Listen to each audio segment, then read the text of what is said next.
SLSoft මගේ YouTube channel එකට ඔයාලා සාදරයෙන් ආයිබන් කියලා පිළිගන්නවා. මම කලින් ඔයාලට වීඩියෝ එකක් දැම්මා Shutterstock එකේ selling account එකක් හදාගන්නේ කොහොමද, photo sell account එකක් හදාගන්නේ කොහොමද, ඒ වගේම ඒකට photo එකක් upload කරන්නේ කොහොමද කියන එක ගැන මම කලින් වීඩියෝ එකක් දැම්මා.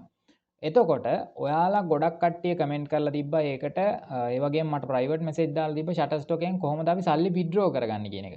එතකොට දැන් මගේ $2.733යි තියෙන්නේ. එතකොට දැන් ෆොටෝස් 10යි තමයි ඩවුන්ලෝඩ් කරලා තියෙන්නේ. ෆොටෝස් 10ට තමයි අපිට $2.733ක් හම්බ වෙලා තියෙන්නේ. Shutterstock එකෙන් ඇත්තටම කිව්වොත් සාමාන්‍යයෙන් හම්බෙන ඉන්කම් එක සාමාන්‍යයෙන් ගොඩක් අඩු මුදලක් ලැබෙන්නේ. ඒ කියන්නේ අපිට හම්බෙන කමිෂන් එක ටිකක් අඩුවෙන් හම්බ වෙන්නේ Adobe Stock එකට වඩා. ඒ වගේම දැන් ඔයාලට සල්ලි withdraw කරගන්නේ කොහොමද කියන එකෙන් ප්‍රශ්නේ තියෙන්නේ.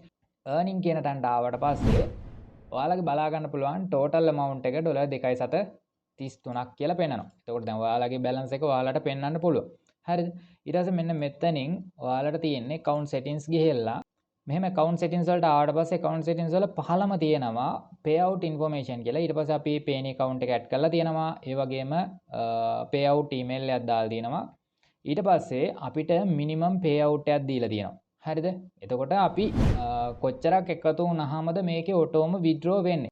ඔයාගේ $35 complete වෙලා නම් ඔයාලට කිසිම withdraw කරගැනීමේ හැකියාවක් නැහැ. ඒ කියන්නේ ඔයාලට withdraw කරන්න දෙයක් නැහැ. ඔටෝම අපිට මේකෙන් withdraw එක ලබා දෙනවා. එතකොට ඒක සාමාන්‍ය YouTube වගේ තමයි. දැන් YouTube එකෙත් අපිට හම්බෙන revenue එක සාමාන්‍යයෙන් 11 වෙනිදාට අපිට AdSense account එකට වැටෙනවා. AdSense account එකෙන් ඊට පස්සේ වැටෙනවා අපේ bank account එකට හැම මාසෙම 22 වෙනිදාට. හරි 21 වෙනිදාට හරි 20 ගණන් වල තමයි කොහොමද වැටෙන්නේ 21 22 ඔය date වල තමයි අනිවාර්යෙන් සල්ලි වැටෙන්නේ.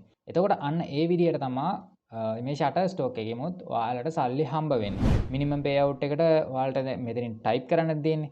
එතකොට ඔයාලා හිතන්න පුළුවන් මෙතන $2ක් වුණා දාන්න පුළුවන් කියලා. $2ක් දාන්න බෑ. ඔන්න බලන්න දෙකක් දාලා මම save දුන්නාම අඩුම තියෙන්න ඕනේ $35ක්.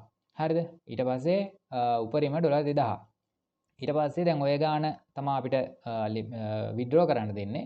කියන්නේ 35න් උඩ තියෙනවා නම් ඔටෝම ඒ කට්ටිය withdraw දෙනවා. ඒ දවසට. ওই විදිහට තමයි අපිට මේකේ withdraw එක ගන්න තියෙන්නේ. එතකොට අපිට payout methods තියෙනවා. Payoneer තියෙනවා, PayPal තියෙනවා, Skrill තියෙනවා. දැන් මගේ Payoneer account එකකුත් තියෙනවා, Skrill account එකකුත් තියෙනවා. මම මේක change කරනවා Skrill account එකට. එතකොට අපිට තියෙන්නේ මෙහෙම Skrill කියලා දැම්මා. දාලා ඉවරලා මෙතනින් Skrill එකේ email එක දෙන්න තියෙන්නේ. එතකොට ඊට පස්සේ save දෙන්න තියෙන්නේ.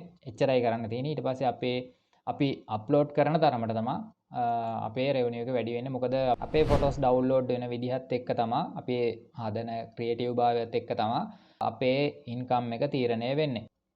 ෆොටෝ එකක් දෙකක් දාලා නම් ඔයාලට මේක සෙල් කරන්න අමාරුයි. සාමාන්‍යයෙන් ෆොටෝස් 150කටවත් වැඩියෙන් අප්ලෝඩ් කරන්න. එතකොට ඔයා අප්ලෝඩ් කරන විදිහත් එක්ක ඒ වගේම ඔයා අප්ලෝඩ් කරන කැටගරි එකත් එක්ක ඔයාගේ ලිස්ට් එක උඩට යන්න ඉඩ තියෙනවා. ගොඩක්ම. එතකොට 150කට වඩා අප්ලෝඩ් වෙන්න ඕනි.